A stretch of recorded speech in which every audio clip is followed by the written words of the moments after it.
আসসালামু আলাইকুম। ওয়ালাইকুম আসসালাম রহমতুল্লাহ। একজন গাইনি ডাক্তার যে ট্রেনিং করছে, তাকে যদি ল্যাব এক্সপেরিমেন্টের জন্য অ্যাবর্শন করতে হয়, এটা করার অনুমতি আছে? আর অনেক গ্রামে দেখা যায় যে কোনো মহিলা ডাক্তার নেই, গাইনি ডাক্তার। তখন মহিলারা বাচ্চা প্রসবের সময় কোনো পুরুষ ডাক্তারের কাছে যেতে পারবে কি? ধন্যবাদ। ভাই, দুটো প্রশ্ন করলেন যে একজন ছাত্র যে মেডিকেলে পড়াশোনা করছে, এমবিবিএস বা গাইনোকোলজি লেখাপড়ার অংশ হিসেবে সে অ্যাবর্শন করাতে পারবে কিনা, কারণ ইসলামে তো অ্যাবর্শন হারাম। দ্বিতীয় প্রশ্ন হচ্ছে, একটা গ্রামে যদি কোনো মহিলা গাইনি ডাক্তার না থাকে, তাহলে মহিলারা পুরুষ ডাক্তারের কাছে যেতে পারবে কিনা ডেলিভারির জন্য। আপনার প্রথম প্রশ্নের ব্যাপারে যদি বলতে হয়, আমিও এক সময় এমবিবিএস করেছি।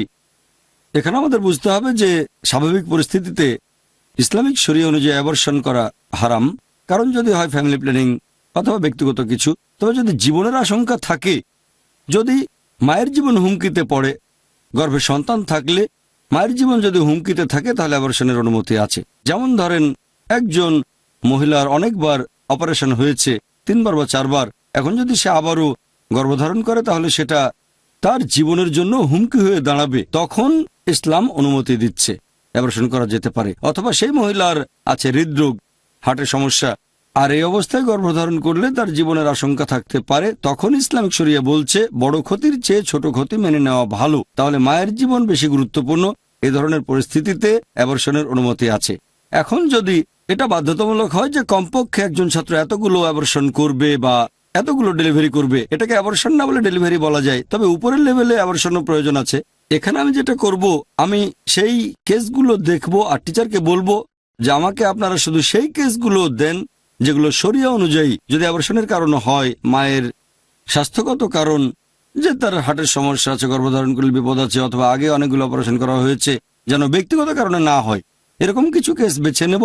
আর টিচারকে বলবো যে আমাকে শুধু সেই কেসগুলোতে রাখেন, আর এটা সম্ভব। আপনার ইচ্ছা থাকলে উপায় একটা বের হবে।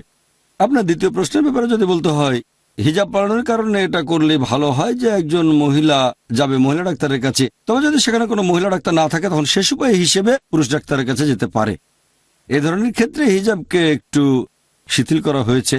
সূরা নূর অধ্যায় 24 আয়াত 31, যে মুমিন মহিলাদের বলো তারা যেন দৃষ্টি অবনত রাখে, শালীনতা বজায় রাখে, সাধারণত যা প্রকাশ হয় তা ব্যতীত যেন সৌন্দর্য প্রকাশ না করে। ব্যতিক্রম করা যেতে পারে।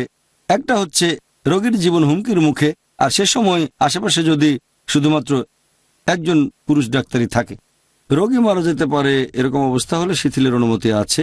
এটা ছাড়া যখন জীবনসঙ্গী বেছে নেবেন, সে সময় হবু স্ত্রীর মুখ দেখার অনুমতি আছে। এ সময় দেখতে পারবেন। আশা করি উত্তরটা পেয়েছেন। ثم تولوا عنه وقالوا معلم مجنون إنا كاشف العذاب قليلا إنكم عائدون يوم نبطش البطشة الكبرى إنا منتقمون ولقد فتنا قبلهم قوم فرعون وجاءوا رسول